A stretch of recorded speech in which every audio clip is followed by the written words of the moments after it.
Quoi dire de plus? Pas grand chose, voilà, peu importe, comme je dis, les raisons pour lesquelles vous faites votre stock de nourriture, il vous faut un stock de nourriture. C'est la base du survivalisme. Je parle pas de la survie, je parle du survivalisme. Voilà, l'eau, la nourriture, chez soi, pour défendre ça aussi, bien sûr, ça fait partie de tout un processus à mettre en place. Voilà, c'est comme ça se passe comme ça chez moi. Allez, on se voit plus tard. Oh là les gens, comment allez-vous? Je me présente rapide pour ceux qui viennent d'arriver sur la chaîne. Je vous l'avais dit, faites des réserves, je l'ai dit en 2012, Ezo l'a dit, Skal l'a dit, enfin, il y a près de 8 ans qu'on avait dit faites quelque chose, c'est un truc con quoi. Parce que quand on voit ce qui se passe aujourd'hui, les gens qui se jettent sur les magasins et tout ça, panique, c'est un truc de fou quoi. Ça se prévoit un peu comme un minimum. On ne dit pas de faire comme on voit certaines vidéos où le mec il a des bouteilles d'huile de partout et tout ça. Enfin, moi je vois les gens, les commentaires et tout, ils disent ouais c'est scandaleux, faut le dénoncer, machin et tout ça. Enfin cette personne là, je pense qu'elle n'a pas acheté tout ça du jour au lendemain. J'imagine qu'elle a dû faire ça sur plusieurs années.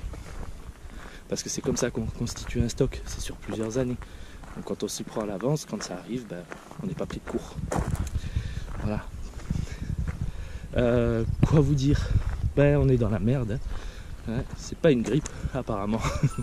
Comme certains le disent et comme ça n'a pas été d'être rabâché. Donc on est le 19 mars, 3e jour de confinement. Bon, ça se passe pas trop mal, moi je suis à la campagne. Mais il faut quand même son attestation pour sortir, obligatoire, faites pas les cons. Ça compte se prendre une amende pour un bout de papier qu'on n'a pas pris le temps de signer. Enfin moi ça me ferait chier perso. Et voilà quoi, que dire de plus? Pas grand chose, faites attention à vous, ne sortez pas de chez vous, ne mettez pas les gens que vous aimez en danger, faites pas comme certains qu'on voit là, je comprends pas en fait. Les mecs ils vont faire leurs courses sans se protéger, ils vont marcher normal, genre il n'y a pas de virus.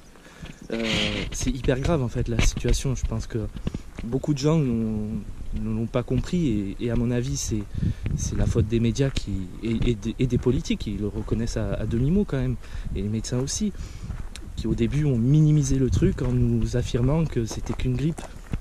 Mais on confine pas un pays pour une grippe quoi. On voit en Espagne, enfin pas en Espagne, ça a commencé par la Chine, après l'Italie, et puis en France on disait lavez-vous les mains quoi. Tu mets un pays en quarantaine, c'est une grippe. Je pense qu'à un moment donné tu percutes, tu te dis c'est quand même un peu plus grave quoi. Toi à ton niveau tu sais pas grand chose, mais enfin, moi c'est comme ça que je me suis dit. Donc j'ai prévenu mes proches, je leur ai dit faites gaffe, c'est pas une grippe, ils confinent, enfin prévoyez un minimum. Donc ça fait quand même depuis un moment que je le dis, et Ezo et Skal aussi le disent, donc voilà, c'est fait. C'est pas réjouissant, je vous dis, parce que des morts va y en avoir encore, il y en a beaucoup.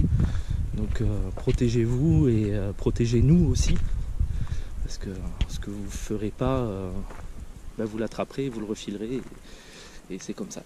Et tout le monde va le choper. Enfin tout le monde, pas tout le monde, mais vous voyez ce que je veux dire. Allez, sur ce je vous laisse. Prenez soin de vous, faites gaffe, sortez pas. Et si vous sortez, prenez votre papier. N'en rajoutez pas. Et bon courage à tout le monde. Ciao.